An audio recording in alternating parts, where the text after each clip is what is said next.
근데 이제 안 좋은 주식도 보면 올해 미국 주식도 그렇고 굉장히 심하게 빠졌잖아요. 네. 그거와 비교했을 때 리츠는 어때요?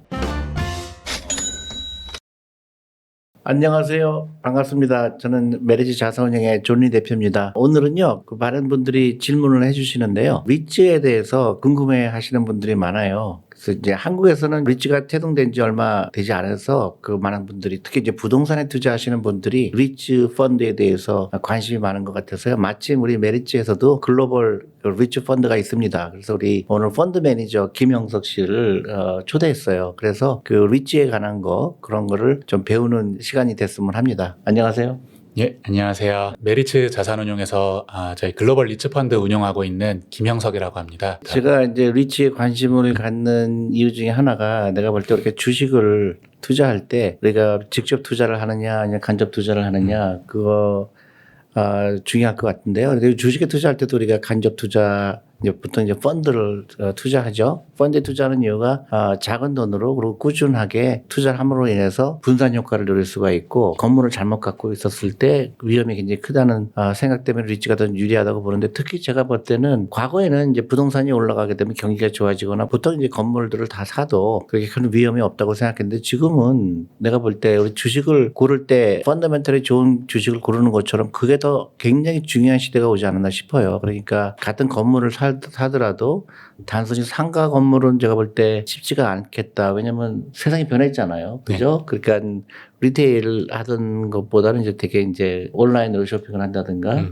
그래서 그런 면에서 이게 굉장히 흥미로운 게 아닌가. 그래서 저희 글로벌 리츠 펀드를 좀 말씀을 드리면은 이제 저희 대표님 말씀해 주셨다시피 부동산의 종류가 굉장히 다양합니다. 저희가 이제 주변에서 접할 수 있는 거는 보통은 뭐 상가, 오피스, 주택 이제 요런 식의 이제 부동산을 쉽게 생각할 수가 있는데요. 사실 이 상가 같은 경우가 이번에 코로나 이 시기를 겪으면서 굉장히 크게 타격을 받았었던 그런 영역이죠. 자영업 하시는 분들이 이제 힘들어 하셨던 같은 맥락에 놓여 있는 그런 형태의 이제 자산들이고요. 그런데 이렇게 단기적으로 경기에 충격이 왔을 때 그 수요가 크게 움직이는 이런 부동산들 말고 기술이 발전하고 또 사람들의 소비 패턴이 변화한다거나 이런 흐름과는 무관하게 아예 그냥 그 본질적으로 구조적으로 굉장히 꾸준한 수요가 발생하라는 그런 부동산들이 있습니다. 그래서 저희 글로벌 리츠 펀드에서는 이런 이제 부동산들에 투자하는 그런 리츠로 저희가 투자를 해서 운영을 하고 있고요. 대표님 말씀해 주셨던 이런 그 부동산 유형의 자산들 중에는 글로벌 리츠 펀드에서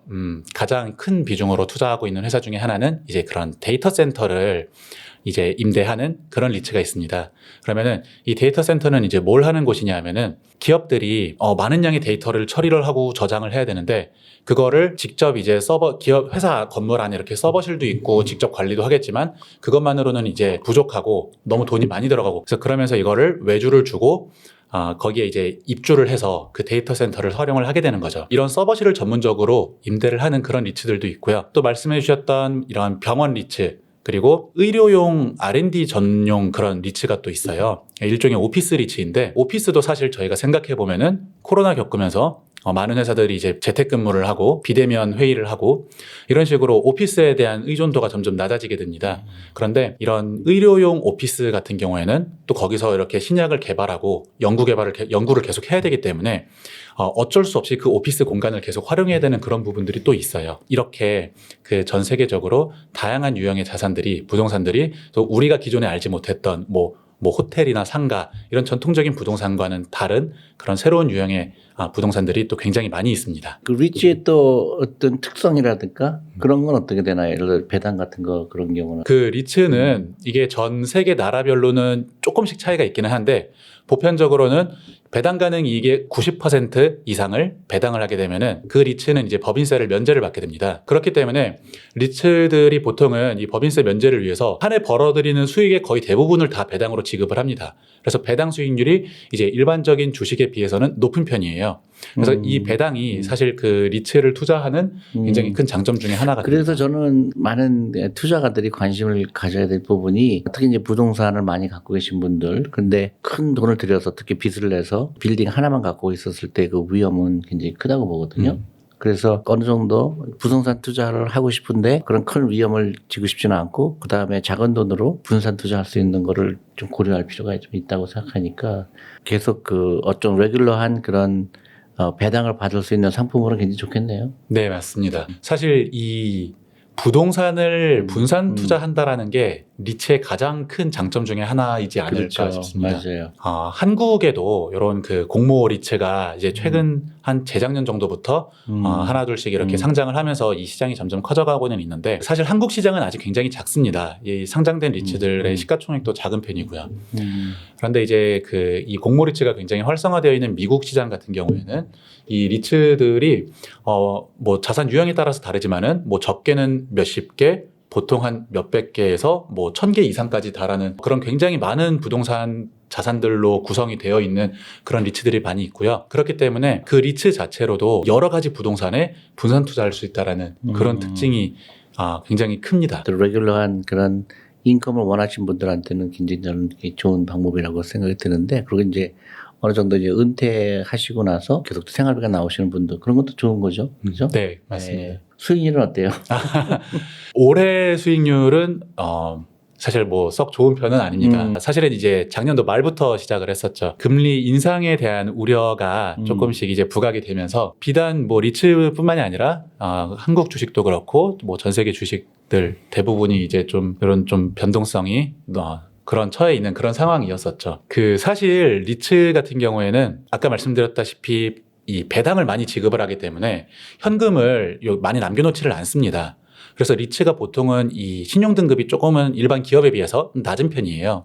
그래서 한 트리플 B나 뭐 A- 정도만 돼도 리츠 같은 경우에는 신용 등급이 굉장히 높은 편에 속합니다. 근데 이 리츠가 그러면 신용 등급이 낮다고 해가지고서 위험하냐라고 하면은 또 그런 건 아니에요.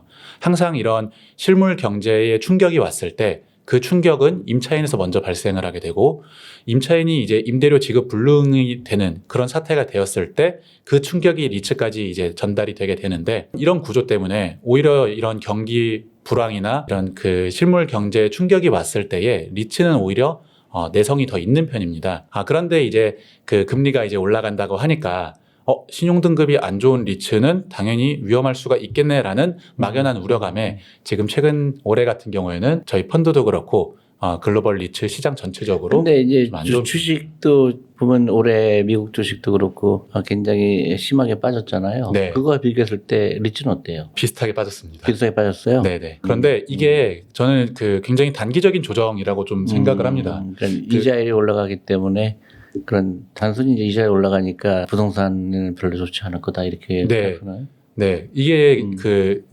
상당히 좀 이제 1차원적인 그런 우려이고요. 사실 이자율이 이제 왜 올라가느냐를 생각을 해보면 경기가 좋아지기 때문에 인플레이션을 억제하기 위해서 금리를 올리는 것이 이제 그러니까요. 그러니까 인플레이션이 높아질 때는 현금을 가지고 있는 게 가장 잘못된 투자잖아요. 맞습니다. 네, 네. 그러니까 오히려 더 그 좋은 기회로 삼으면 되겠네요. 네네. 네. 맞습니다. 그래서 역사적으로도 한 과거 20년 정도 이 글로벌 리츠 시장하고 금리 수준하고를 이렇게 비교해 보면은 금리가 오르는 시기에 오히려 리츠들도 주가가 퍼포먼스가 상대적으로 좋았었어요.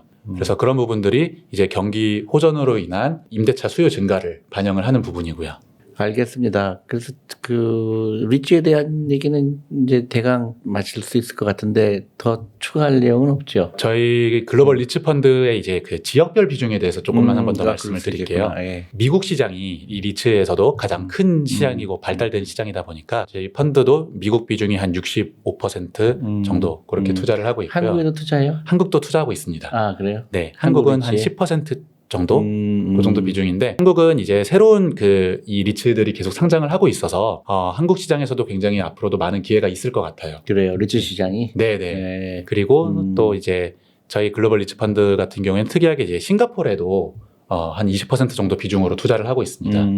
그래서 싱가포르 같은 경우에는 부동산 시장이 굉장히 안정적이에요. 특히 이 싱가포르에 상장된 리츠들은 그 싱가포르 투자청에서 그러니까 정부 기관에서 최대 주주로 있고 임차인을 정부에서 이렇게 구해서 도와주는 그런 굉장히 어떻게 보면 좀 독특한 그 임차인이 이제 안정된 네, 맞습니다. 그렇기 때문에 그 위험이 굉장히 네. 없다 그렇게 말씀하시는 거군요. 네, 네, 맞습니다. 그래서 저희 글로벌 리츠 펀드는 그런 식으로 이제 구성이 되어 있습니다. 지금 총 자산이 얼마큼 돼요? 지금 현재 자산은 105, 60억 정도 됩니다.